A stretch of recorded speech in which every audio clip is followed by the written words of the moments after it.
दोस्ती में लिपटा इश्क। माँ, सामने वाले भूत बंगले में कोई आया है ना रहने? 5 साल की नन्ही विदुषी ने अपनी बड़ी बड़ी आंखें मटकाते हुए पूछा। चुप कर, वो कोई भूत बंगला नहीं है। किसने कहा तुझे ऐसा? उसकी माँ जया ने उसे चुप कराते हुए कहा। बीरू दादा कहते हैं कि मैंने अगर उन्हें तंग किया तो वो मुझे सामने वाले भूत बंगले में छोड़ आएंगे। विदुषी ने अपने बड़े भाई की शिकायत करते हुए कहा। अरे विदु, धीरे धीरे बोलना बेटा, दादा ऐसे ही तुझे छेड़ते हैं। भूत वो कुछ नहीं होते हैं। जया ने विदुषी को समझाते हुए कहा। नहीं माँ, होते हैं। आपको पता है, दादा बता रहे, उस घर की तरह तरह की आवाजें आती हैं और वो जो बस बस बोलना, ऐसा कुछ नहीं होता।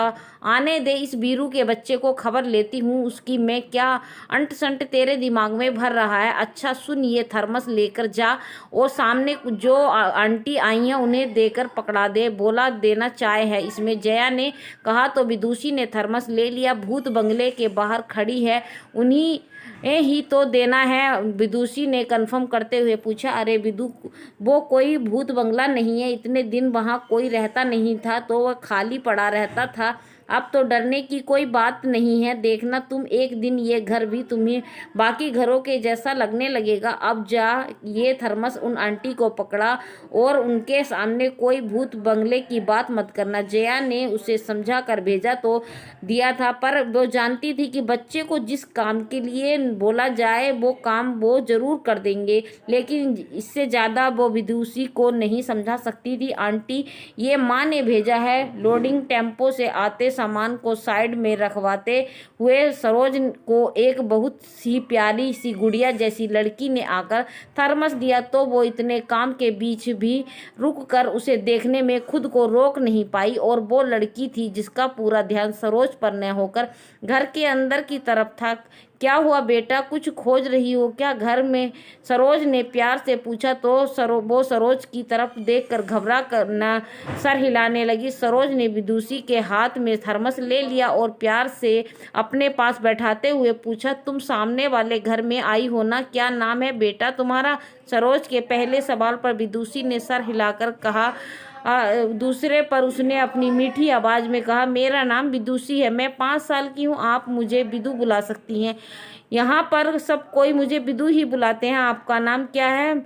आप किसके साथ आई हैं? विदुषी को ज़्यादा वक्त नहीं लगता था किसी से भी घुलने मिलने में। सरोज उसकी बात सुन मुस्कुरा दी। मेरा नाम सरोज है, हम यहाँ नए आए हैं। वो मेरे पति हैं जो सामने निकलवा रहे हैं ना। वो मेरी सास अंदर हैं, आराम कर रही हैं। मेरे 2 बेटे हैं, अभी आए नहीं है, उन्हें स्टड से एलर्जी है तो वो अपनी नानी के घर हैं, परसों आएंगे। कुछ ही देर में विदुषी और सरोज की अच्छी खासी दोस्ती हो गई।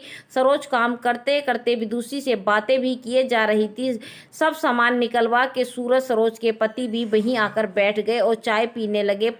पता है बिंदु, मुझे भी तुम्हारे जैसी एक गुड़िया चाहिए थी हमेशा से, पर भगवान जी ने दी ही नहीं। सामान में एक कार्टून खेलते हुए सरोज ने कहा। मुझे तो जब कुछ भी चाहिए होता है ना तो पापा से और या भैया से कह देती हूँ, ला देते हैं। अंकल, आप भी आंटी को डाल ला दो, विदुषी ने कहा। तो जहाँ सूरज के मुंह से चाय गिरते गिरते बची वहीं सरोज खिलखिलाकर हंसने लगी। अरे अब तो तुम मिल गई हो ना, और नहीं चाहिए? वैसे भी मेरे 2 शैतान काफी हैं नाक में दम करने के लिए। सरोज ने विदुषी के सिर पर हाथ रखते हुए कहा।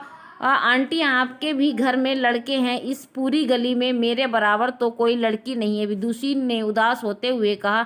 अरे क्यों नहीं है, ये तुम्हारी आंटी हैं, ये बस हाइट में बड़ी है हुई है, बाकी उम्र में तो तुम्हारे जितनी है, सूरज ने कहा। तो विदुषी के चेहरे पर बड़ी सी मुस्कुराहट आ गई। सच में आंटी, आप खेलेंगी मेरे साथ? पूरी गली में मेरा कोई फ्रेंड नहीं है, जितनी भी लड़कियां हैं या तो मुझसे बहुत छोटी हैं या बहुत बड़ी। हाँ बिल्कुल, क्यों नहीं खेलूंगी, अब तो तुम मेरी फ्रेंड हो। एक तो फ्रेंड है मेरी, उसके साथ तो खेलना ही पड़ेगा। सरोज की बात सुनकर विदुषी बहुत खुश हुई और तभी अचानक उसे याद आया कि सरोज तो भूत बंगले में ही नहीं आई है। अगर भूत ने उन्हें कुछ कर दिया तो उसकी तो एक ही दोस्त है पूरे मोहल्ले में।